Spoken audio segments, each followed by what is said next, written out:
Bonjour Sam, je m'appelle Liana, j'ai 20 ans et aujourd'hui je suis à tes côtés pour te parler de mon sentiment d'injustice suite au viol que j'ai vécu à l'âge de 6 ans et dont je me suis rappelée à l'âge de 16 ans suite à une thérapie que j'ai faite qui m'a libérée d'une amnésie traumatique.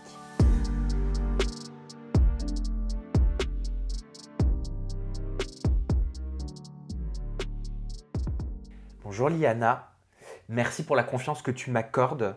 Je vais te demander dans un premier temps pourquoi tu m'as contacté pour t'accompagner dans ta prise de parole.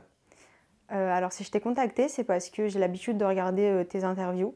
Et c'est vrai que j'ai vu que tu traitais des sujets qui étaient quand même assez délicats avec des personnes qui ont vécu des choses fortes. Et j'ai vu que tu avais beaucoup d'empathie, que tu savais utiliser des mots qui allaient aider et accompagner les personnes à raconter leur histoire. Et aujourd'hui, c'est ce dont j'avais besoin. J'ai besoin de parler de mon histoire euh, à quelqu'un qui comprend et qui saura m'aider à libérer cette histoire. C'est euh, c'est comment à 20 ans d'assumer cette histoire, de revendiquer cette histoire? T'es jeune. Oui. C'est compliqué quand même, hein.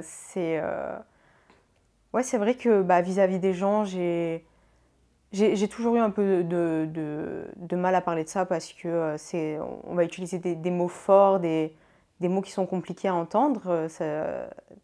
On ne sait jamais sur qui on va vraiment tomber, donc c'est vrai que c'est compliqué, quoi. Alors, ce qui est étonnant, enfin, quoique pas étonnant, mais vous allez tout comprendre hein, au cours de cette interview en compagnie de Liana, c'est que quand on s'est parlé au téléphone, tu m'as expliqué que jusqu'à l'âge de 16 ans, donc jusqu'à ce que tu fasses cette thérapie qui s'appelle une thérapie EMDR, C'est tu ça. nous expliqueras exactement ce que c'est tout à l'heure, tu avais toujours eu du mal avec les hommes plus vieux de Oui, ta famille. oui. Même pas forcément de ma famille, mais c'est vrai que j'étais plus confrontée du coup aux hommes de ma famille. Ça pouvait être juste un câlin, une accolade, n'importe quoi, où j'allais pas forcément directement me dire oula, mais je sentais que mon corps n'était pas très à l'aise avec tout ça. Tu parles de mal en compagnie, en présence d'hommes plus âgés lorsque tu étais une jeune enfant. Quels mots exactement tu ressentais? Qu'est-ce que ça te provoquait? Un gène, pas forcément plus, juste un gène. Petite, tu étais donc gardée par un couple que tu qualifies de vieille personne, Oui, c'est ça, c'est ça. qui étaient des proches de ta Oui, famille. Donc en fait, il y avait ta nounou. ouais. C'était ta nounou depuis combien de temps? C'était une femme, hein? Oui, oui, c'est ça, depuis que j'avais 6 mois. Donc vraiment tout bébé, quoi. Ok, donc tu avais toujours eu l'habitude de sa présence. Oui, toujours, Donc c'était comme un membre de la famille à part entière. bien sûr, Ok. Et elle avait un compagnon, elle était mariée, c'est ça. cette nounou. Ils avaient quel âge? Alors, quand ils ont commencé à me garder, ils devaient avoir peut-être du coup 60-65 ans, on va dire. Aujourd'hui, ils sont âgés d'environ 80 ans, donc ouais, c'est ça. Ok. Quel lien ils avaient exactement avec tes parents? Comment ils s'étaient connus? Alors en fait, c'était des voisins.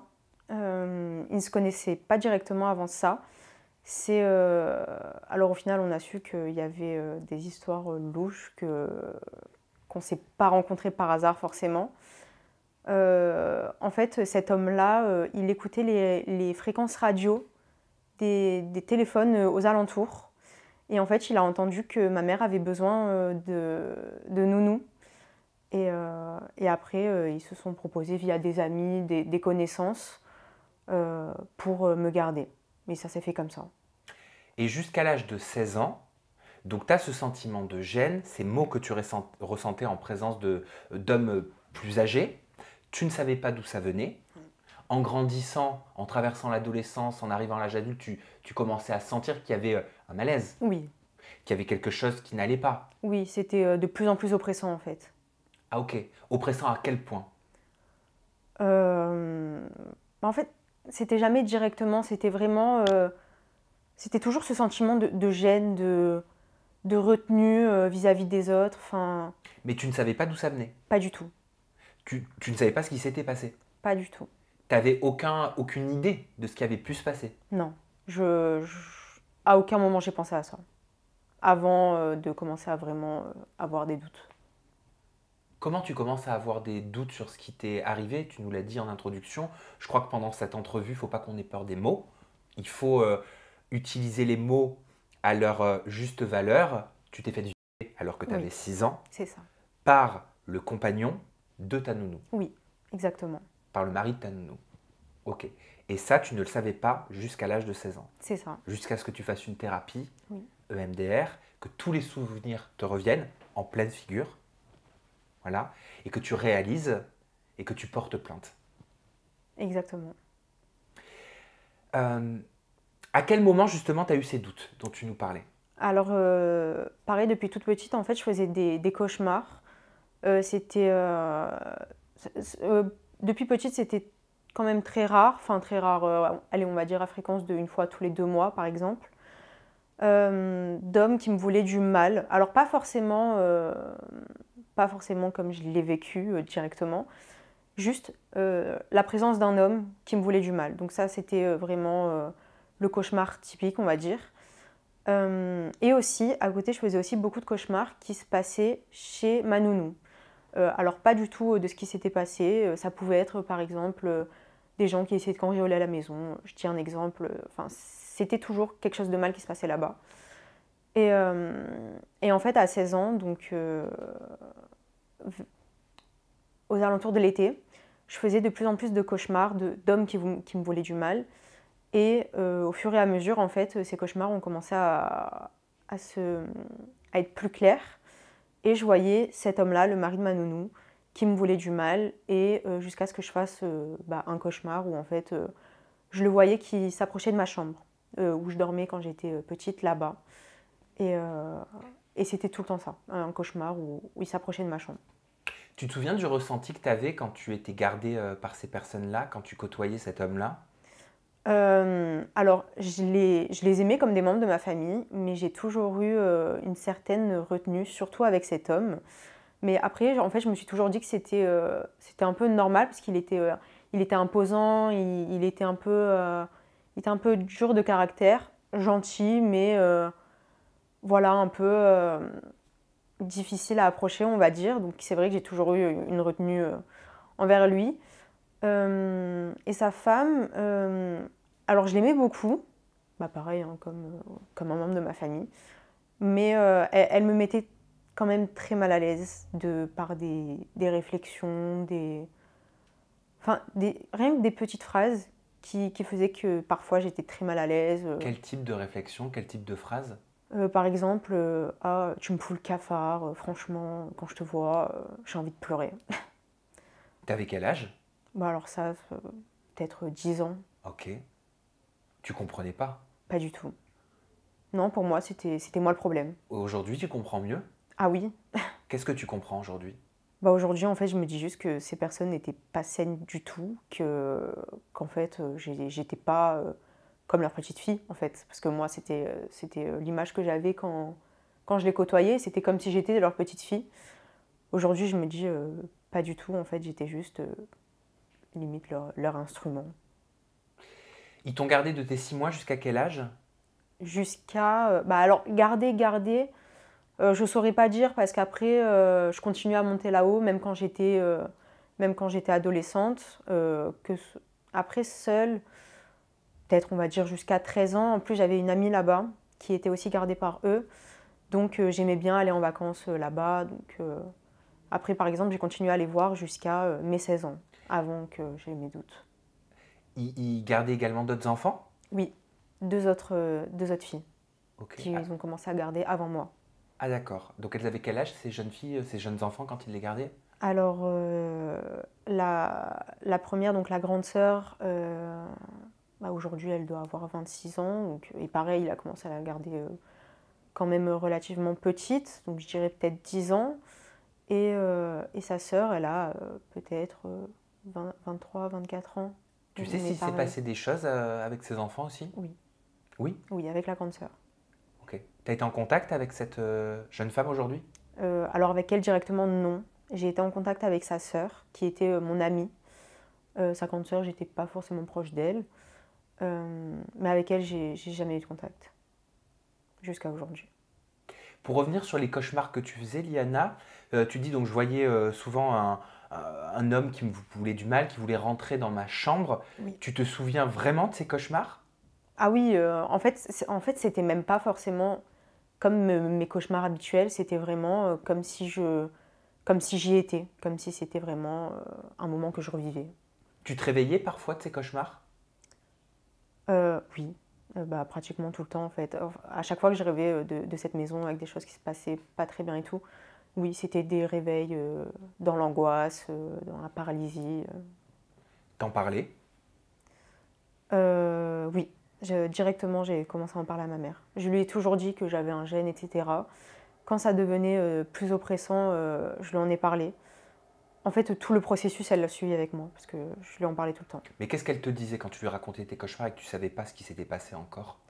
Bah pour elle, en fait, même pour elle, je pense que c'était tellement inimaginable que, en fait, je pense qu'elle voulait pas se poser la question. Enfin, elle m'a jamais vraiment dit quelque chose suite à ça. Enfin, surtout au début. Après, oui, quand ça a commencé à vraiment se préciser, etc. Oui, mais sinon, C'était impensable. non, impensable. En fait, elle pouvait pas se dire non, il s'est passé ça. Et jusqu'à cette thérapie où tu sors de ton amnésie traumatique, tu es en contact avec ces deux personnes, avec cet homme et avec cette femme. Alors moi, de mon côté, j'ai coupé contact à partir de l'été. Donc ma thérapie, je l'ai faite en décembre. Et pendant l'été, j'avais plus été en contact avec eux. Bah, parce que forcément, je me posais des questions. En fait, j'avais tellement peur qu'il se soit vraiment passé quelque chose. Je voulais pas... Tu commençais à avoir des doutes. Oui, Tu commençais à penser à une agression sexuelle. oui. Oui, bah, c'est ce qui m'est venu directement en tête quand j'ai commencé à comprendre que oui, j'étais pas très à l'aise avec les hommes au niveau de mon intimité. Enfin, je le sentais que c'était au niveau de mon intimité. Et ouais. C'est toi qui décides de commencer cette thérapie EMDR en décembre? Alors moi, je savais pas du tout ce que c'était, donc je savais pas du tout vers quoi me tourner. C'est ma mère qui m'en a parlé. Donc, et en fait, c'est ma mère qui m'a dit, bah, je pense que c'est le mieux pour toi. C'est quoi une thérapie EMDR exactement? Une thérapie EMDR, c'est une thérapie qui est faite pour aider les traumatismes. En fait, c'est une thérapie par des mouvements oculaires ou par des vibrations. Et en fait, ça joue avec le cerveau, etc. Et en fait, c'est pour traiter les traumatismes. Et ça peut aussi réveiller certains traumatismes, donc d'une amnésie traumatique. Ok. T'as fait combien de séances avant de savoir ce qui t'était arrivé? Une seule. Une seule séance. En une seule séance, j'ai tout qui m'est revenu. Alors ça a bloqué. J'ai eu du mal pendant de longues minutes. Mais en une séance, oui, j'ai tout qui m'est revenu. Au bout de combien de temps? Ah, je saurais pas dire. Peut-être 20 minutes. Qu'est-ce qui a été pratiqué comme activité pour te permettre justement de remonter tous tes souvenirs et de sortir de cette amnésie traumatique? Alors en fait, moi, mes premières séances de MDR, c'était par vibration. Donc j'avais deux petits objets qui vibraient dans mes mains. Et en fait, juste le docteur me disait de fermer les yeux. Il reconstituait mon cauchemar parce que c'était pour lui le point de départ. D'accord. Donc il te parlait de ce cauchemar. Ouais, c'est ça. Euh, En fait, c'est comme s'il me racontait mon cauchemar que je lui avais raconté et, euh, et voir ce qui se passait ensuite, s'il se passait quelque chose. Donc pendant de longues minutes, ça a été toujours la même scène, il ne se passait rien, jusqu'au bout de quelques minutes où c'est comme si le rêve avait continué en fait. T'as la suite en fait. Ouais, c'est ça. Je peux te demander ce que tu as vu, ce qui s'est passé dans cette suite pour qu'on puisse se mettre à ta place? Oui. Toujours la partie la plus compliquée, on va dire. Je me doute. Alors en fait, au début, donc je le vois rentrer dans la chambre. Donc ça, en fait, c'est vraiment là que ça bloquait, juste quand il arrive. Donc il rentre dans la chambre. Et je voyais que donc il s'assoit sur le lit sur lequel j'étais. Donc j'étais en train de colorier. Il s'assoit à côté de moi et il commence à me parler alors qu'on n'a jamais eu de discussion. Surtout quand j'étais petite, on ne discutait jamais. C'était le mari manounou. Et, euh, et voilà, c'était que des petites discussions. Bonjour, voilà. Et là, je vois qu'il a envie de de sympathiser avec moi. Il est beaucoup plus doux qu'il peut l'être d'habitude. Et déjà, à partir de ce moment-là, je me dis, ok, qu'est-ce qui se passe? Euh, donc, euh, donc voilà. Et après, il commence un peu à poser sa main, à se sentir à l'aise. Ben moi, j'étais de plus en plus mal à l'aise. Je comprenais pas du tout. En plus, à cet âge-là, enfin, on comprend pas. Et il commence par exemple à me mettre la main sur la jambe, des petites choses comme ça. Jusqu'au moment où il s'accoude sur le lit. Donc moi j'étais toujours assise juste à côté de lui, lui à moitié allongé. Puis il commence à ouvrir son pantalon et à sortir son sexe. Donc là, un moment de paralysie. Et, sans rien dire, il prend ma tête pour la baisser sur son sexe du coup. Euh, donc, euh, donc voilà, hein, j'ai été violée par un rapport oral. Et, euh, et en fait, directement, j'ai eu un sentiment de rejet, de vomi. Donc j'avais envie de vomir, j'y arrivais pas. Donc je me suis relevée, il essayait un peu de bloquer, sauf que moi, j'allais clairement vomir en fait. Et donc je me suis enlevée et il l'a mal pris. Il m'a dit qu'il ne comprenait pas pourquoi moi j'étais comme ça avec lui, pourquoi moi j'étais distante avec lui. Il me disait que mes copines, du coup les deux autres personnes qu'il gardait, elles étaient plus gentilles avec lui. C'est vrai qu'elles étaient plus proches de lui que moi. Moi j'avais toujours une certaine retenue. Et voilà, en fait c'était comme si c'était de ma faute, comme si j'aurais dû lui faire plaisir. Tu avais 6 ans. C'est ça. C'est terrible. Oui. Et comment tu as réagi quand tu prends connaissance de tout ça, en fait? Parce que c'est comme si, j'essaie de me mettre à ta place, tu sais qu'il y a quelque chose qui va pas, Oui. tu as des doutes, tu sais pas quoi, tu es sûr de rien, donc tu entends en plus des trucs à la télé, puisque on en entend des choses quand on est enfant, et ça marque, c'est des peurs, tu vois tout ça. Donc t'as pas dû vouloir y croire, mais en même temps tu vois les Ouais. images, et tu as enfin la fin de l'histoire, C'est quoi. ça. Tu réagis comment pendant cette thérapie, à ce Euh, moment-là? alors déjà tout le long, il faut savoir que parce qu'en fait ça s'est déroulé en plusieurs. Je me suis pas tout rappelé d'un coup, donc c'était par plusieurs morceaux, on va dire. Donc à chaque fois je réouvrais les yeux, etc. Et à chaque fois c'était des pleurs, envie de vomir, des sensations de gorge vraiment serrée, crise d'angoisse. J'arrivais plus à respirer, c'est comme si j'allais mourir en fait. C'est vraiment ça. Donc après, ouais, en fait, c'est ça, j'ai fait que pleurer. Comment il a réagi, le médecin qui t'accompagnait? Il a été super. Euh, à chaque fois parce que du coup, à chaque fois, je devais lui dire ce que je voyais, etc. Donc, horrible, hein. Donc, à chaque morceau, je disais à chaque fois. Et, et en fait, on dirait que même lui ne voulait pas y croire, alors Mm. qu'il faisait ça pratiquement tous les jours, parce qu'il était spécialisé Mm. là-dedans. Et donc, à chaque fois, c'était des soupirs, des mais quelle horreur. Enfin, vraiment de la compassion pure, tout le long, Ta mère, elle était où? Tes dans parents la étaient salle où? d'attente. T'en as parlé tout de suite? Ouais, Elle t'a dit quoi? je suis désolée. C'est toujours ça le plus dur. Bah oui. Pardon. Tu lui as dit quoi à ta maman? Moi, j'ai rien dit. C'est le médecin qui lui a dit oui, il s'est passé quelque chose, Ok. sans plus. Juste ça, déjà, c'était trop. Bah oui. Vous en parlez par la suite avec ta mère? Avec tes parents? Oui. Euh, alors, mon père, il faut savoir que mes parents sont séparés. Euh, Mon père, j'ai toujours de bons rapports avec lui, voilà. Ma mère ne savait pas du tout comment lui dire. Parce qu'en fait, elle s'est dit, il va le tuer, c'est sûr. Il les côtoyait encore? Non, lui non. Et ta mère? Oui. Et puis il Euh, doit y avoir la culpabilité aussi. Bah c'est ça. Bah, comme je t'ai dit, la première chose qu'elle m'a dit, c'est je suis désolée. Parce que pour elle, c'était de sa faute. Pour elle, c'est elle qui m'a emmenée chez eux, donc c'est de sa faute. Alors que personne ne peut imaginer ça. Ok. Après, s'ensuit toute une étape où vous portez plainte, vous déposez Oui, plainte au commissariat très rapidement. le lendemain. Le lendemain, après être sorti de l'amnésie traumatique. Hein. Ouais.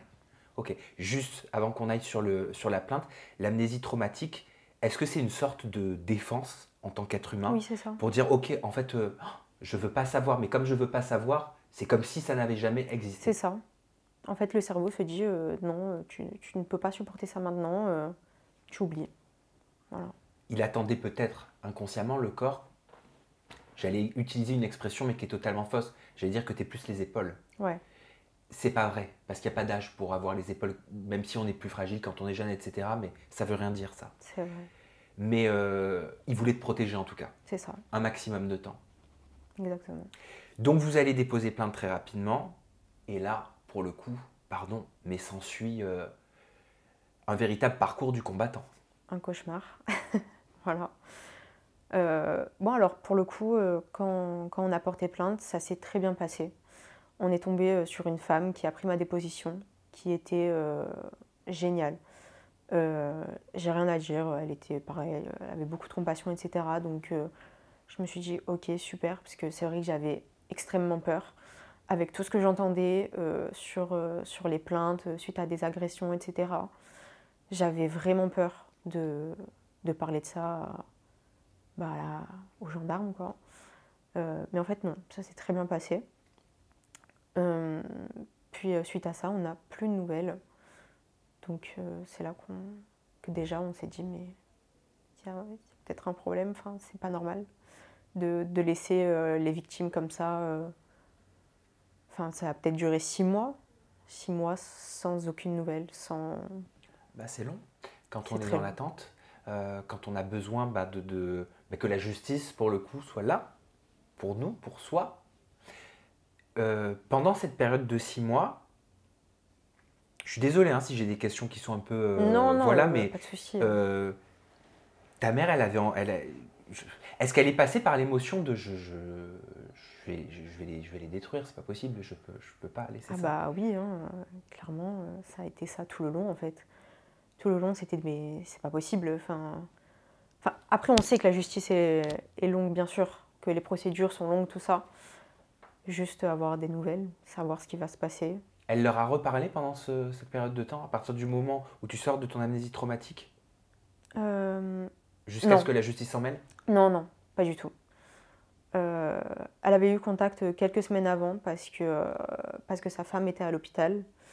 Et en fait, elle avait peur de se dire, mais si c'est rien passé, moi, j'aurais pas été là à ce moment-là. Mais elle restait quand même sur la défensive. Et en fait, j'ai appris plus tard qu'en plus, quand elle avait eu ces contacts-là, donc quelques semaines hein, avant que je me rappelle de tout ça, lui avait dit, parce que ma mère du coup lui avait dit, mais t'as pas de famille, donc à cet homme-là.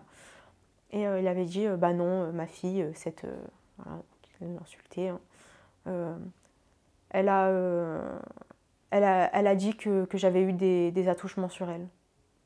Et là, ça a été, je pense, un cauchemar en fait pour ma mère. Juste à ce moment-là, elle s'est dit, waouh, donc, enfin, c'est pas normal. C'est qu'il y a quelque chose. À quel moment il y a une enquête? À quel moment il y a une perquisition? Je crois, en fait, je saurais même pas le dire parce que la perquisition, j'en ai eu connaissance que peut-être 1 an après, entre 6 mois et 1 an après. Donc en fait, je sais même pas quand elle a eu lieu. Tu as été entendu à la brigade des mineurs, c'est ça? C'est ça. Dans un premier temps. Ça, du coup, ça a été 6 mois après ma plainte. Ok, donc c'est là où tu as des nouvelles. Ouais, c'est ça. Et on te fait comprendre que tu es une menteuse. Oui.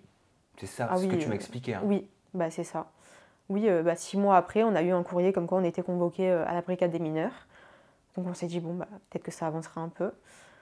On est allé à la brigade des mineurs. Et donc au début, l'accueil, parfait, des gens très gentils, etc. On s'est dit, d'accord, tant mieux. On était en confiance. Donc j'ai eu encore une audition là-bas où j'étais face à un policier, je crois, et le psy de la brigade des mineurs. Donc la personne me posait des questions, je devais tout expliquer, etc. Et le psy, tout le long, il soufflait, comme si je le dérangeais. C'était des...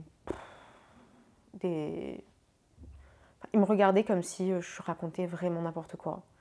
Donc c'était très oppressant.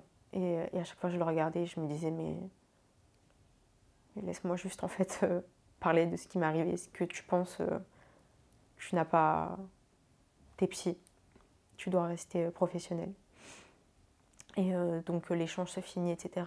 Et je reste seule avec le psy qui me posait des questions, mais pas vraiment en rapport avec ça. C'était un test de psychologie.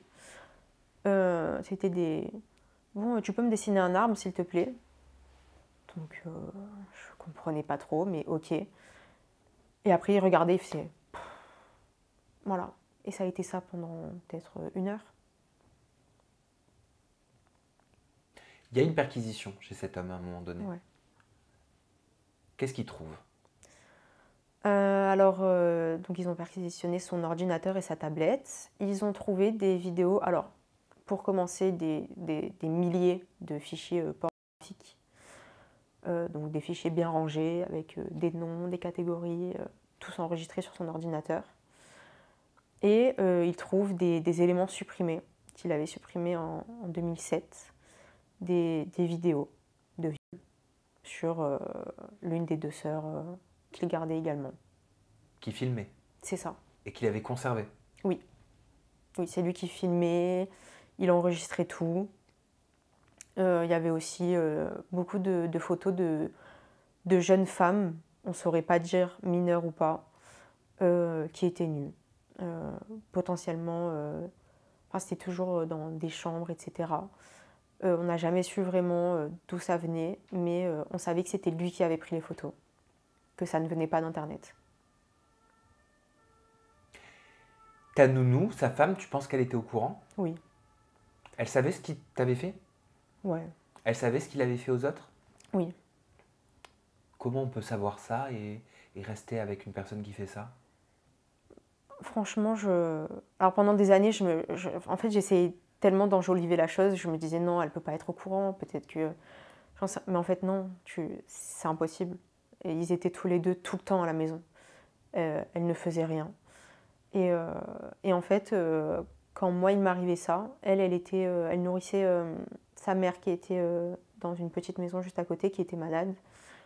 Et, et en fait, je pense qu'à chaque fois qu'elle descendait, c'était... Enfin, elle savait ce qui se passait en haut, quoi.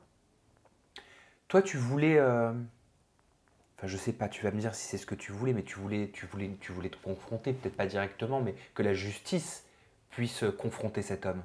Oui. Ah oui, moi j'ai toujours eu le besoin même d'être confrontée à lui directement. Alors, je, je dis ça, je ne sais pas du tout comment j'aurais réagi. Peut-être que ça m'aurait détruit davantage. Mais j'ai toujours eu ce besoin. Tu voulais qu'il paye. Oui, C'est normal. bien sûr. C'est un sentiment 1 milliard de pourcents normal. Et malheureusement, tu ne peux pas avoir de procès, tu ne peux pas voir cet homme condamné par les tribunaux parce qu'il lui arrive quelque chose. Ouais. Après 3 ans, un peu plus de 3 ans de procédure, etc. Donc j'avais encore des interrogatoires, etc. Et fatalité, le 24 février, je crois que c'est ça, le 24 février, j'ai une audition avec un psy qui se passe parfaitement bien. Et c'est là en fait où je souffle un peu et où je me dis enfin, parce qu'il faut savoir que quelques semaines avant, j'avais vu la juge, etc. Pareil, ça s'était mal passé. Et en fait, quelques jours après ça, je reçois un appel un matin de l'une des 2 sœurs, donc de celle dont j'étais le plus proche. Donc elle, on pense qu'il lui est rien arrivé, j'espère. Et enfin non, elle m'envoie un message et elle me dit oui, est-ce que je peux t'appeler?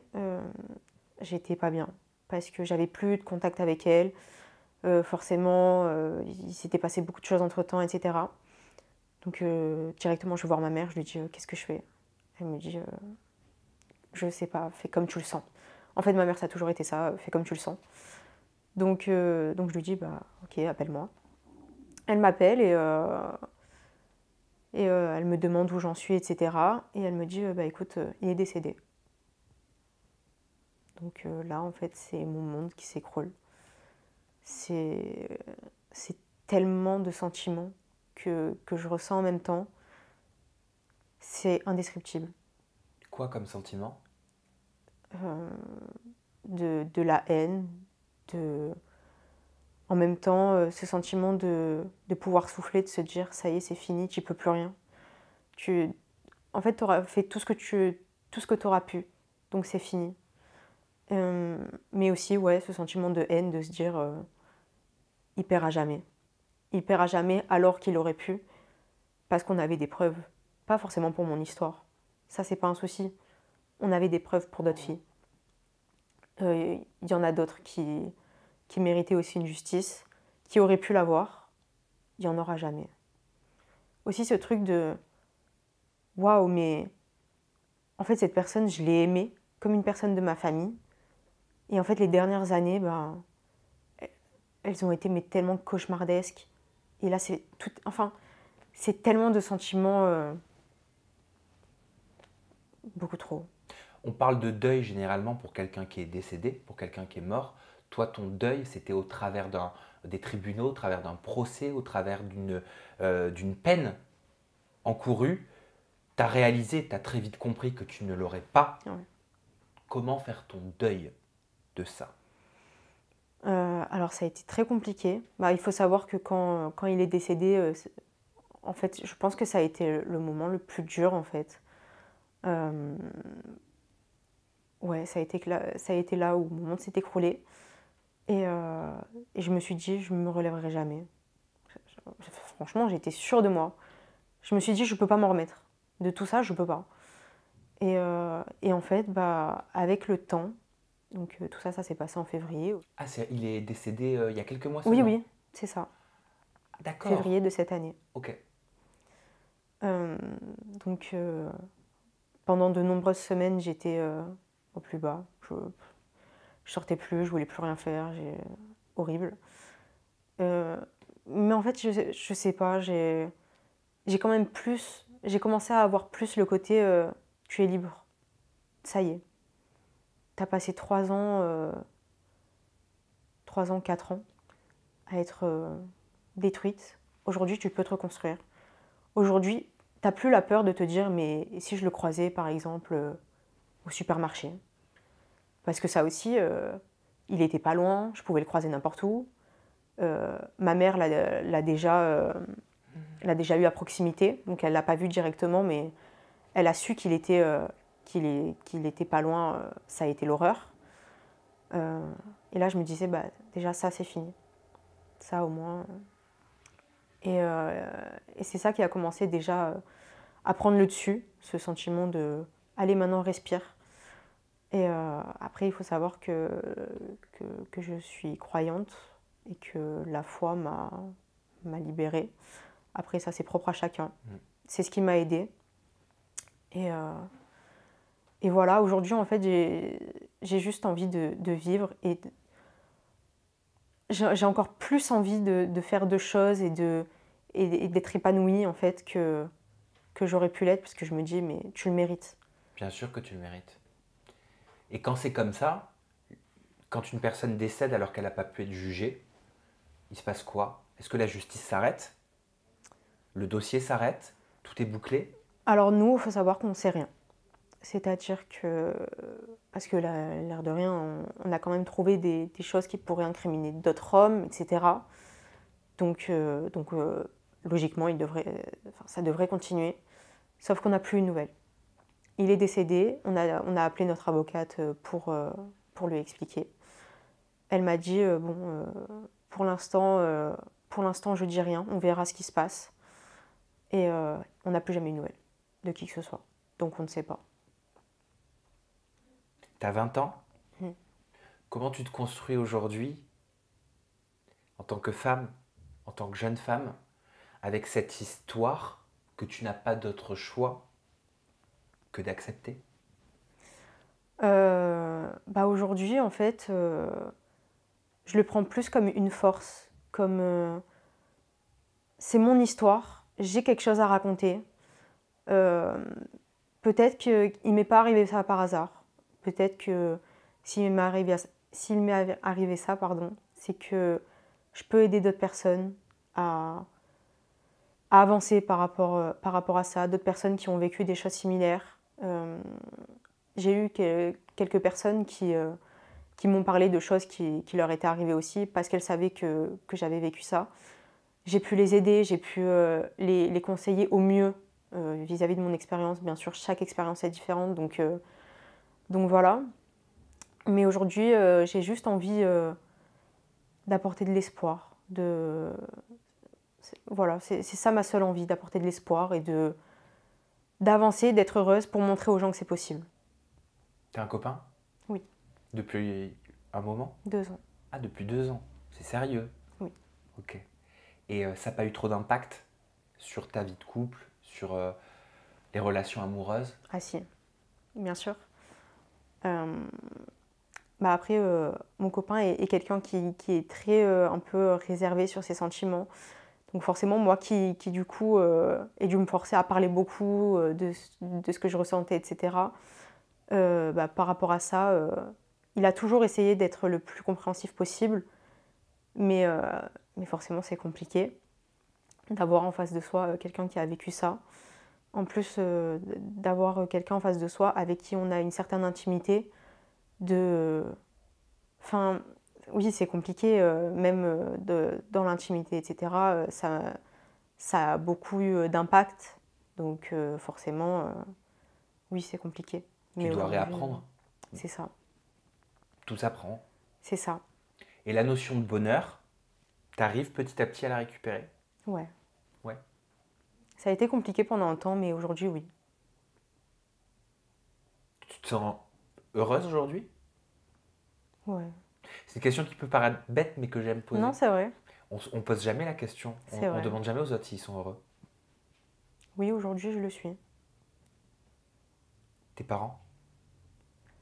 Mes parents, alors vis-à-vis de ça, on n'en parle plus vraiment. Enfin, c'est compliqué parce que ma mère voit que j'avance. Ouais.